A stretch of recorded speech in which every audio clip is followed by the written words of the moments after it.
Oke, shalom semuanya.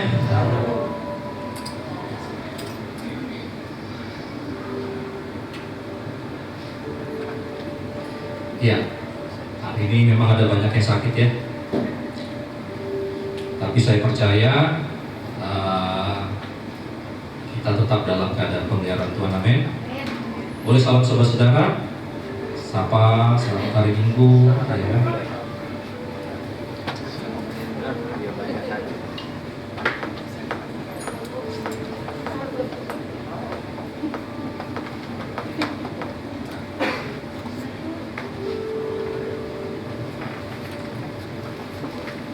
Coba ada yang lagi sakit ya? Ada beberapa orang saya tahu. Sehat semua ya.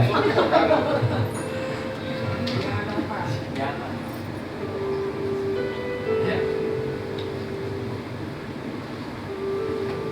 Saudara, kita sekarang masuk di bulan Maret 23 ya. Nah, di gereja kita ini kita selalu sampaikan pesan Tuhan itu ada temanya. Jadi semuanya itu berkesinambungan. Coba saya mau tanya sebelum saya mulai, masih ingat nggak 2 bulan ini kita temanya apa? Ada yang tahu nggak? Aku apa? Aku cinta firman ya. Jadi dalam minggu kita akan bahas tentang bagaimana mengasihi Tuhan, karena mengasihi Tuhan sama dengan mengasihi firman ya. Karena gini saudara, saya mau ulang sedikit bahwa selama tahun 2024 ini gereja kita mendapat pesan Tuhan tentang dewasa. Ya. Nah, saya ulang sedikit khotbah ini sebelum saya sampaikan di bulan Maret ini. Di bulan 2 kemarin kita bahas benar-benar bahwa untuk menjadi dewasa maka setiap orang perlu memperhatikan benih firman. Ya. Saya sampaikan dalam bulan lalu. Ibarat tumbuhan tidak mungkin bisa bertumbuh kalau nggak ada benih, setuju? Tidak mungkin ada buah kalau nggak ada benih. Benih adalah firman Tuhan. Makanya dalam 1 bulan kemarin kita sampaikan bahwa perlu sikap hati. Makanya dari 4 sikap hati dalam perumpamaan tentang tanah. Maka tanah yang subur adalah mereka yang mengerti setelah mendengar apa? Mengerti. Setelah mengerti apa? Apa? Melakukan apa? Kita lakukan dengan tekun, baru buah dihasilkan. Sekali lagi, kita dengar baru apa? Ngerti. Kalau ngerti nggak mungkin gampang diambil. Kalau orang ngerti nggak gampang apa ya? Lupa begitu. Setelah kita mulai ngerti, kita lakukan. Karena sesuatu yang kita mengerti akan mudah dilakukan, betul nggak? Bapak Ibu Saudara, susah untuk bisa melakukan apa yang kita nggak ngerti. Nah, setelah kita mulai melakukan, ingat, kita nanam pohon aja, nanam benih, misalnya cabai aja, nggak bisa dalam 1 hari, betul nggak? Butuh waktu untuk bertumbuh. Sama dengan firman yang kita lakukan, nggak mungkin langsung dapat hasil. Butuh ketekunan sampai buah dihasilkan. Amin. Nah, jadi saudara-saudara dikasih oleh Tuhan, makanya bulan lalu kita belajar punyailah sikap seperti orang yang tanah yang subur. Amin. Jadi kalau dengar firman Tuhan, sebelum saya dengar firman Tuhan gini, Bapak Ibu Saudara, saya mau tanya, tahu nggak kenapa waktu di Taman Eden yang dicobai siapa? Hawa atau Adam?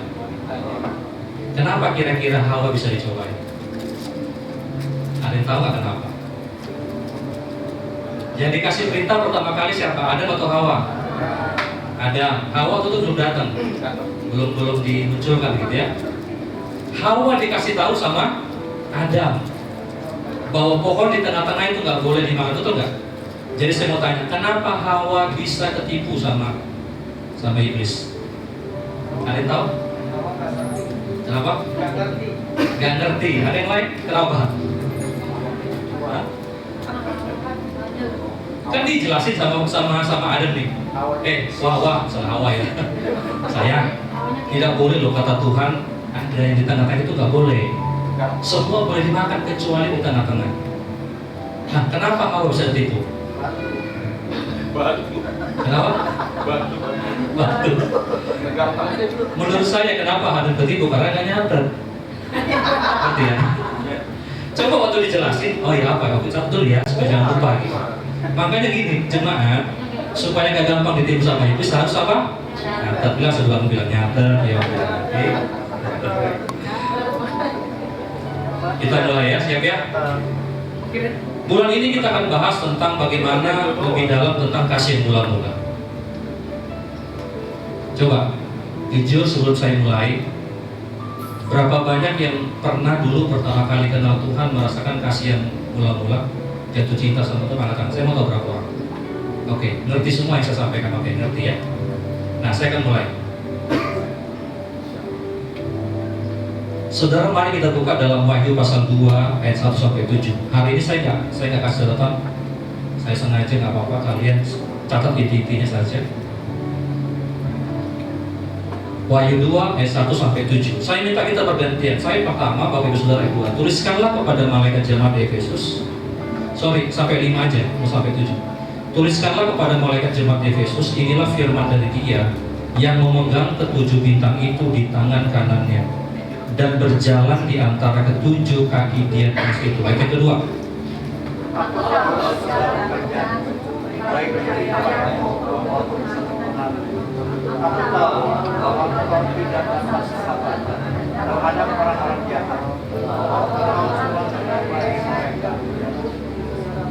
Ayat 3, Rasul, tetapi yang sebenarnya tidak demikian, bahwa engkau telah mendapati mereka pendusta. Ini sambungannya ya. Ayat 3, dan engkau tetap sabar, perhatikan, engkau tetap sabar dan menderita oleh karena namaku, dan engkau tidak mengenal lelah. 4,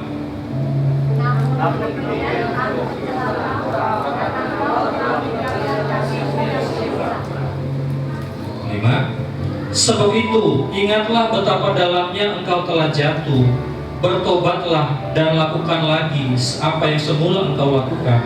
Jika tidak demikian, aku akan datang kepadamu dan aku akan mengambil kaki Dian daripadamu. Coba tampilkan ayat yang kedua. Saudara, jemaat Efesus adalah salah satu jemaat dari ketujuh jemaat yang ada di Wahyu. Nah, jemaat Efesus sekarang itu adalah Turki. Coba, kalau kalian dengar kata Turki, apa yang terlintas? Selain Kapadokia. Banyak nggak di sana orang Kristen? Dulu pergerakan ada di sana, tapi hari ini di sana tidak banyak. Kekristenan, kalau kita bilang kata Turki, negara itu bukan negara yang identik dengan kekristenan, betul nggak?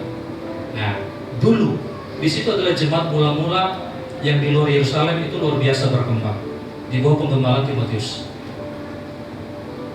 Nah, jadi Efesus itu sekarang Turki.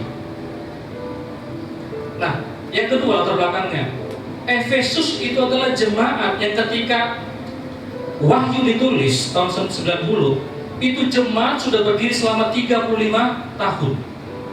Berarti bukan jemaat yang masih baru. Berapa tahun? 35. Jadi sudah sangat lama. Gereja itu sangat udah mulai agak tua begitu loh. Nah, saudara, latar belakang berikutnya, bahwa kalau saudara pernah baca nanti di kitab Timotius, Efesus ini digembalakan oleh Timotius yang adalah anak rohaninya Paulus. Makanya kan sebuah ayat, janganlah seorang pun menganggap engkau rendah karena engkau muda. Jadi saudara, di waktu itu ketika bahkan Timotius menjadi gembala, jemaatnya banyak orang tua. Jadi boleh dapat gambaran ya, jemaatnya sudah cukup tua, saudara, cukup lama. Nah, saudara kalau perhatikan ayat yang kedua, pelan-pelan kita belajar. Saya harap jangan ada yang ngobrol-ngobrol, jangan ada yang jalan-jalan. Kalau mau kencing silakan kencing, ya. Tapi kalau saya biasakan kalau dengar firman Tuhan, jangan sampai nggak ngerti. Oke? Aku tahu segala pekerjaanmu, baik jeripayamu maupun ketekunanmu. Saudara, kalau saya perhatikan jemaat ini adalah jemaat yang rajin, betul nggak? Jeripayahnya, ketekunannya. Jemaat ini adalah jemaat yang bekerja keras, bukan jemaat yang malas. Yang kedua, jemaat ini adalah tekun.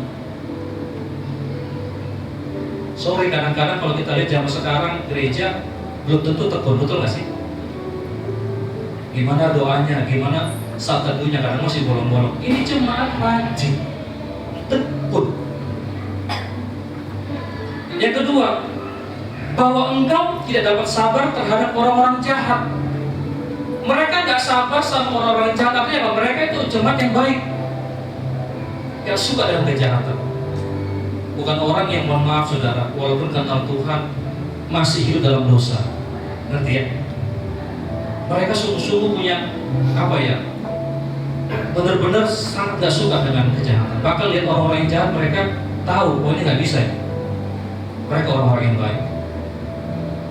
Yang berikutnya, bahwa engkau telah mencobai mereka yang menyebut dirinya, lanjut, rasul, tetapi yang sebenarnya tidak demikian, bahwa engkau telah mendapati mereka pendusta. Selain rajin, mereka pekerja keras, mereka tekun, bahkan mereka bisa menilai mana yang gak benar. Mereka tahu mana rasul palsu, mana yang asli. Berarti besar kemungkinan mereka ngerti firman Tuhan, betul nggak? Mereka orang-orang yang mendalami firman. Saya kalau sebagai gembala, kalau misalnya mendapat jemaat yang seperti ini, wah luar biasa, saya senang.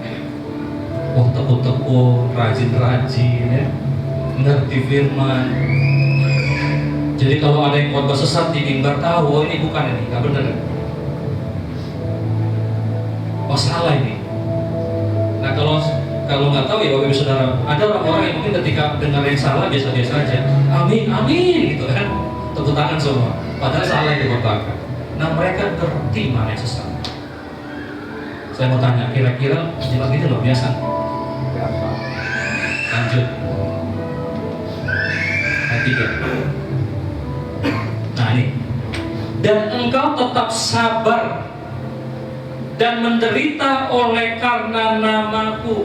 Mereka bukan hanya tekun, mereka juga sabar menderita. Saya mau tanya, hari ini ada yang menderita dalam iman ini? Ada yang lagi menderita? Pasti ada lah ya. Mereka sabar. Bukan orang-orang yang ketika menderita memilih untuk tidak meninggalin Tuhan, memilih untuk mulai beralih kepada yang lain. Mereka sabar menderita. Beberapa di antara mereka mungkin doanya belum dijawab sama Tuhan, tapi mereka sabar. Yang terakhir, mereka tidak mengenal lelah. Jadi kalau saudara lihat, kalau saya merenungkan, aduh ini ayat, ini jemaat ini luar biasa sebenarnya. Bahkan kalau sekilas ya, kita lihat sepertinya sudah jemaat sempurna lah ya, perfect, keren. Tapi kok bisa Tuhan celah? Coba ayat yang keempat tadi. Namun demikian aku mencela engkau karena engkau telah meninggalkan kasihmu yang semula. Saya waktu merenungkan ayat ini, saya berpikir gini, Tuhan, saya mulai kenapa ya bisa? Ini kan luar biasa ya. Kalau sekarang ini aja ada jemaat seperti ini, luar biasa, betul nggak ya? Dahsyat banget gitu. Kalau terlihat mereka, sekilas kita lihat mereka orang-orang yang berbuah banget, nggak mengenal lelah, tekun, rajin, ulet, kokoh. Saya menemukan ternyata buah bisa dihasilkan tanpa cinta. Betul? Orang bisa loh, kelihatan dia berbuah banget, luar biasa, bisa melakukan apa saja tanpa mungkin ada rasa lagi di hatinya. Saya kasih contoh. Saya mau tanya, berapa banyak di antara saudara yang masih cinta sama Tuhan? Cinta nggak sama Tuhan? Pertanyaan yang kedua, apakah saudara masih merasakan jatuh cinta sama Tuhan? Fall in love? Saya merenungkan ini, coba contoh gampang lah ya. Contohnya misalnya hubungan suami istri. Suami istri sudah sekian lama, bertahun-tahun. Mereka bisa, kalau ditanya mereka mencintai. Buktinya apa? Mereka tidak berpisah. Buktinya apa? Mereka tidak punya pria atau wanita idaman lain. Tapi kalau ditanya, apakah kamu masih jatuh cinta? Belum tentu. Itu persoalan yang berikutnya, betul nggak? Karena saya temukan orang yang cinta sama masih jatuh cinta itu berbeda. Jemaat Efesus kenapa dicela sama Tuhan? Karena mereka bukan gak tekun, mereka bukan gak sabar, mereka bukan tidak ngerti firman, tapi cuma satu, mereka meninggalkan kasihnya yang semula. Coba, tadi kan semua angkat tangan ya, orang mengalami kasih mula-mula ya. Coba kita flashback sebentar, gimana waktu kita merasakan kasih mula-mula? Kalau saya dulu, saya bertobat tahun 96 di Retret. Waktu itu saya kelas 2 SMP.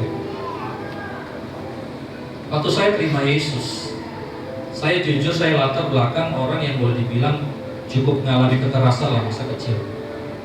Karena ya saya udah sering cerita ini lah gitu. Saya kurang mendapat namanya kasih, disiplin, ketegasan, sering saya mengerti lah soal itu. Jadi kalau saya dulu misalnya dihukum, ditinju, biasa itu, cuma dibentak mah biasa tuh saya. Tiba-tiba kelas 2 SMP dalam sebuah retret, saya masih ingat di daerah Brastagi, Sibolangit, namanya Jambore. Saya ketemu Tuhan pertama kali di situ. Bapak saya pendeta, dari kecil dia pelayan. Dari saya bertobat, kalau saudara mungkin nangisnya moek, saya haleluya gitu. Saya keluar dari kandungan itu shalom gitu kan dia, saking Kristennya gitu. Apa kabar saudara, ada shalom? Nah, itu saya lain begitu. Bapak saya pendeta saudara. Tapi sorry saudara, sampai setelah kelas 2 SMP saya nggak terlalu senang dengan kekristenan itu. Saya suka musik dari dulu. Saya boleh dibilang dari dulu ya selengkar lah gitu ya, kalau ada selengkar ya. Saya suka Guns N' Roses segala macam. Di zaman, jangan zaman sekarang, zaman dulu itu musik gak keren, Pak Bu.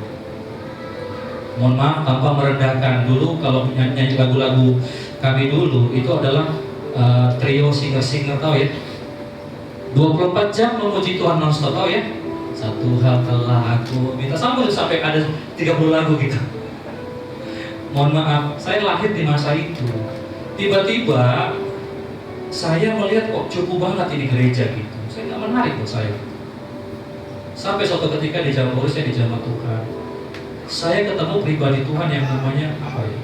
Dia datang dengan cinta. Saya mau kasih tahu gini, buat orang-orang yang sering dikerasin dari kecil, ketika mereka dikerasin besar, mereka nggak nangis, betul nggak?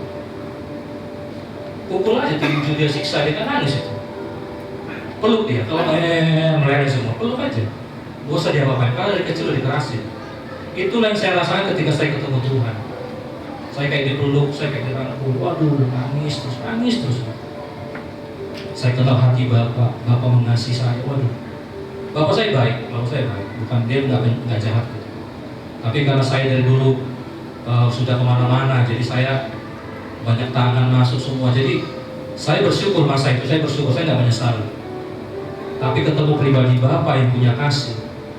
Sejak pulang dari retret, saya nggak pernah melewatkan untuk berdoa sama Tuhan. Saya suka masuk ke kamar saya nyembah Tuhan. Saya merasakan pelukan dia hangatnya.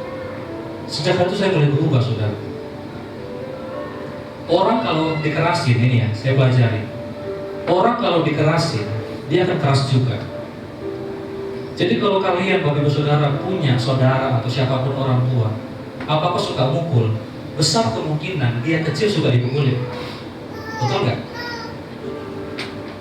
Orang suka selingkuh karena dia melihat orang tuanya selingkuh. Kebanyakan seperti itu.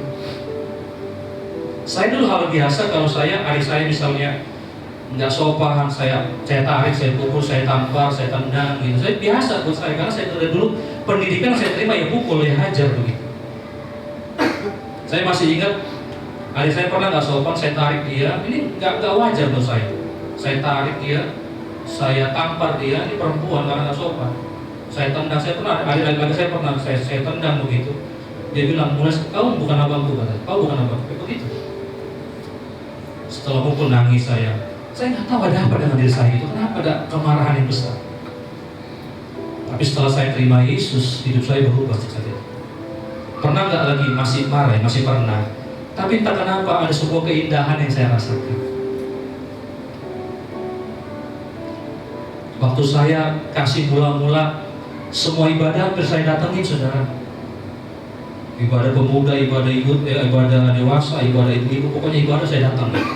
Yang namanya ibadah saya getol. Pernah ngerasain itu ya? Coba sebentar flashback ya, merenung sebentar. Nah ternyata dalam perjalanan kekristenan kita bisa cinta sama Tuhan, tapi kita nggak lagi merasakan jatuh cinta. Setuju? Itulah yang dialami oleh gereja Efesus.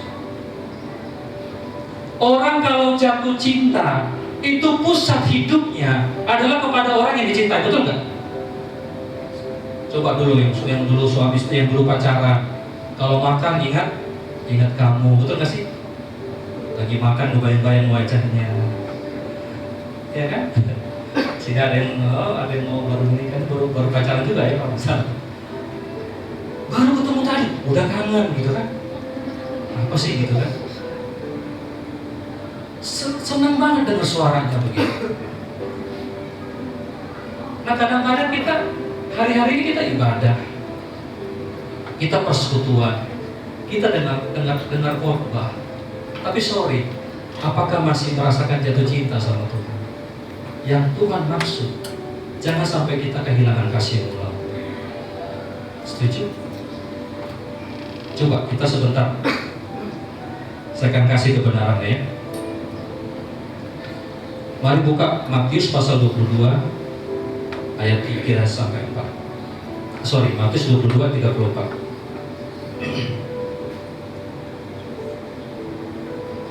Matius 22 ayat 34. Ini benar ya? Kasihilah Tuhan Allahmu dengan segenap hatimu. 37, sorry, coba 37. Matius 22, coba turun ke bawah.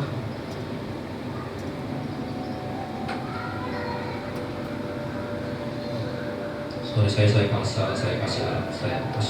oke, good.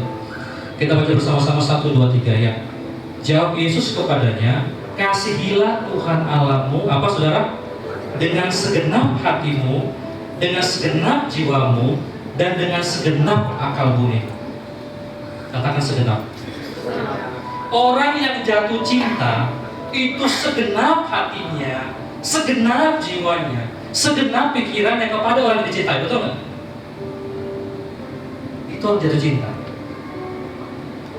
Lagi kerja nggak konsen, kabarnya gimana ya hari ini?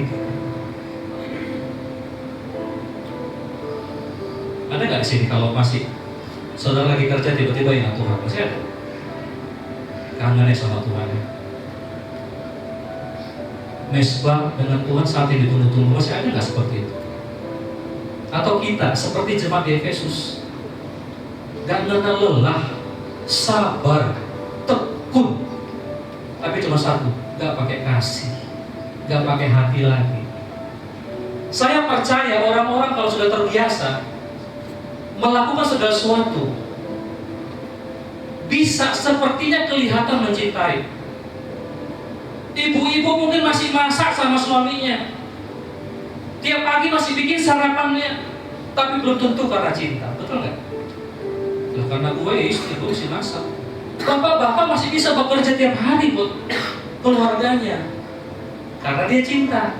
Tapi kalau orang sedang jatuh cinta beda mas, betul nggak? Beda. Kita bisa melakukan apapun. Tetap kita yakin semua di sini. Saya yakin di ruangan ini satu pun nggak ada yang tidak cinta Tuhan. Pertanyaannya, apakah kita masih ngalami kasih mula itu? Nah sekali lagi coba biarkan izinkan Roh Kudus. Saya juga bertobat saudara. Saya lagi belajar. Karena orang yang jatuh cinta segenap hatinya, segenap jiwanya, yang menjadi pusatnya adalah Tuhan. Amin. Tuhan itu pusatnya. Orang kalau jatuh cinta, semua hatinya, pikirannya kesedot sama orang dicintai. Coba aja. Misalnya yang baru punya anak ya, lagi kerja, aduh, kangen lihat foto anak, itu jatuh cinta, ngerti ya? Itu jatuh cinta. Baru ketemu tadi pagi, foto dong, itu jatuh cinta. Dengar suaranya dong, Saya sama anak jatuh cinta Pak, tapi sama istri enggak lagi gitu. Cuma cinta doang gitu. Nggak, ini nggak ngerti ya bedanya cinta sama jatuh cinta ya. Cinta lah kalau tanya. Tapi perasaan saya udah nggak seperti dulu lagi. Coba ya kita sebentar kita flashback. Sekarang kita coba, saya biar mungkin lebih gampang memahaminya. Orang pacaran lah. Orang pacaran itu bisa menerobos segala benteng karena di pikiran cuma satu, pasangan. Bahkan orang pacaran bisa ngelarang orang tuanya demi doi, betul nggak sih? Saya larang kamu sama dia, nggak peduli. Jangan kan cuman pacaran. Saya kawin lari terus siap. Nah, lihat tuh. Biasanya pelayanan saya melayani kadang-kadang orang-orang yang kawin lari gitu kan. Pas kawin larinya mereka nggak mikir, mereka cinta banget. Tapi setelah itu mereka bingung setelah cintanya mulai hilang. Tapi lihat, perasaan jatuh cinta seperti ini nggak mikirin penghalang apa-apa. Pak, masalahnya jemaat di Efesus juga mengalami hal yang sama, iya. Tapi ternyata bisa orang tekun, bisa orang serius, bisa orang sungguh-sungguh, tapi belum tentu karena jatuh cinta. Bisa, betul nggak? Bisa. Kita bersama sekian tahun, belum tentu kita karena jatuh cinta lagi. Makanya banyak orang kadang-kadang selingkuh, betul nggak sih? Hanya ingin merasakan sensasi jatuh cinta. Tapi kalau Tuhan bilang bisa kembali, berarti di dalam Tuhan bisa. Amin.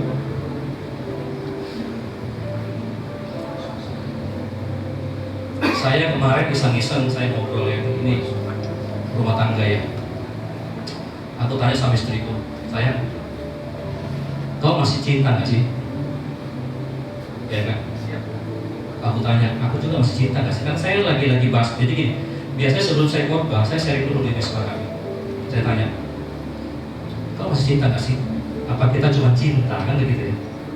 Aku bilang ini jujur, ini di hadapan jemaat ya, nggak peres ya. Saya sampai hari ini masih kangen sama DTMA, sampai hari ini. Jujur aku kayak dia juga. Iya masih. Kalau lagi kerja di kita, sore-sore kita ketemu, kita masih pelukan saudara. Berarti mungkin masih ada cinta kita ya gitu. Enggak, karena jujur kami nguji. Kami menikah baru 10 tahun lah, 10-11 tahun lah. 2013 ya. Oh ternyata masih ada perasaan. Jujur perasaan cintaku sama dia tidak seperti waktu pertama kali banget. Ada getaran, ketemu dia bergetar ya. Tapi masih kangen, iya. Bukan lagi. Enggak lah jujur ya. Prima donna enggak gitu-gitu kan masih rindu. Berapa hari dia lagi sakit saya khawatir ini bukan main gitu kan. Masih merasakan jatuh cinta. Tiba-tiba Tuhan ingatkan. Masih gitu nggak sama Tuhan? Masih gitu nggak kita sama Tuhan? Kalau nggak apa yang terjadi, perhatikan Alkitab kita. Kembali ke tadi ke Wahyu pasal 2.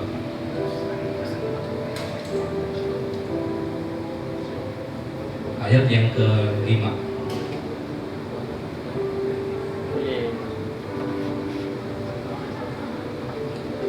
Ketika kita kehilangan kasih bola-bola, lihat, perhatikan. Kalau kita berkata, ingatlah betapa dalamnya engkau telah jatuh.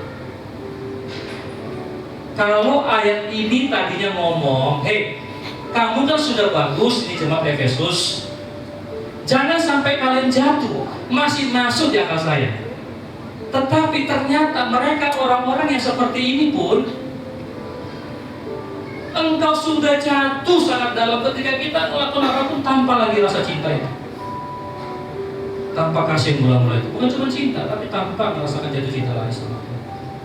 Bukan cuma jatuh, tapi sangat dalam Pak, Bu, sangat dalam. Alkitab katakan, bertobatlah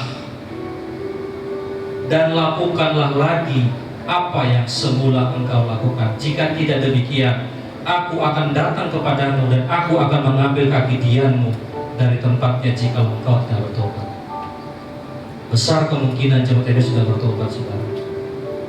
Dalam perjalanan mereka terus mungkin sudah mulai tawar lagi. Ya udah biasa aja lah, kita cinta kok. Tapi nggak merasakan lagi kasih mula-mula. Alkitab katakan engkau jatuh sangat dalam.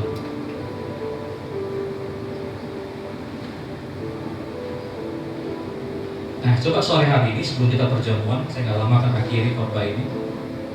Coba flashback, lihat hati kita, masih rasakan nggak jatuh cinta sama Tuhan? Kalau tidak lagi, bertobatlah. Katakan bertobatlah. Bertobatlah. Bertobatlah.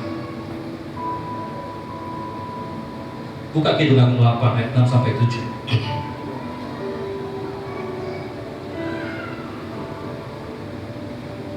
Taruhlah aku seperti materai pada hatimu, seperti materai pada lenganmu. Karena apa saudara? Cinta kuat seperti maut. Katakan cinta kuat seperti maut. Cinta kuat seperti maut. Kegairahannya gigi seperti dunia orang mati. Nyalanya adalah nyala api, seperti nyala api Tuhan. Ayat 7. Air yang banyak tak dapat memadamkan cinta. Sungai-sungai tak dapat menghanyutkannya. Sekalipun orang memberi segala harta benda rumahnya untuk cinta, namun ia pasti akan dihina. Air yang banyak gak bisa memadamkan cinta. Orang yang punya cinta, orang yang masih jatuh cinta sama Tuhan, itu kuat banget saudara, gak gampang dipadamkan. Dia bisa sungguh-sungguh, dia bisa serius, tapi lahirnya dari cinta. Ada orang yang serius, ada orang yang sungguh-sungguh, ada orang yang sabar, tapi bukan lagi karena jatuh cinta. Saya percaya nggak lama itu akan padam. Setuju nggak? Karena air yang banyak nggak bisa padamkan cinta.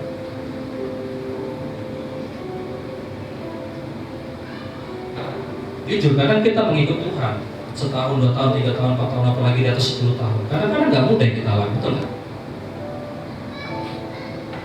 Tapi ketika itu lahir dari hati yang masih mencintai Tuhan, tidak ada masalah buat kita. Hari ini biar ini jadi apa ya? Bicara sama kita, Tuhan.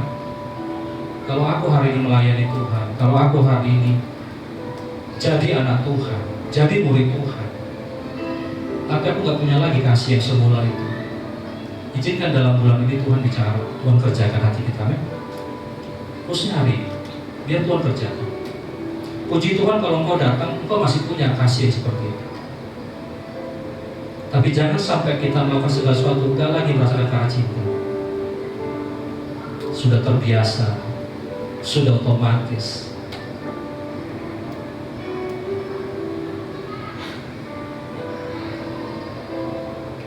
Kalau kita ngalami, apa yang mesti dilakukan? Bertobat. Kalau kita nggak merasakan itu lagi hari ini, bertobat. Ayat terakhir, Yakobus 4 ayat 8. Ini saya dapat dari Tuhan. Mendekatlah kepada Allah, dan Ia akan mendekat kepadamu. Tahirkanlah tanganmu, hai kamu orang-orang berdosa, dan sucikanlah hatimu, hai kamu yang berdua hati. Waktu kita mendekat sama Tuhan, Dia akan Jadi, waktu saya tanya Tuhan, gimana saya bisa ngalami? Jujur saya pun bertobat, saudara. Saya pun bertobat. Pertama, kalau kita menyadari Tuhan, saya jujur kehilangan itu. Cuma satu yang kita perlakukan, kita bertobat, mendekat lagi sama Tuhan. Amin. Tuhan pulihkan cinta saya. Karena saya percaya sekali bahwa bukan kita yang mencintai Tuhan, amin. Tapi Tuhan yang mencintai Tuhan. Kasih kita terbatas. Kasih Tuhan tidak terbatas. Waktu engkau mendekat sama Tuhan, Tuhan bilang apa? Dia mendekat sama kita. Mau bertobat? Kalau kita datang karena cinta, datang karena kasih. Saya percaya semua kita sini cinta sama Tuhan. Tapi masih jatuh cinta. Kalau kadarnya belum seperti mula-mula, mari kita datang hari ini. Jangan sampai Tuhan ambil kaki dia. Apa kaki dia? Sebagai penutup. Kaki dia adalah bicara tentang kehadiran Tuhan, bicara tentang eksistensi sebagai jemaat, bicara tentang lawatan Tuhan. Saya percaya kenapa hari ini Turki dan ada lagi nggak seperti dulu kekristenannya. Tuhan ambil kaki dia. Amin, saudara. Nah, kita sebentar saya Saya mengundang komisi kita. Sebelum kita berjamuan, kita mau kita responi firman Tuhan.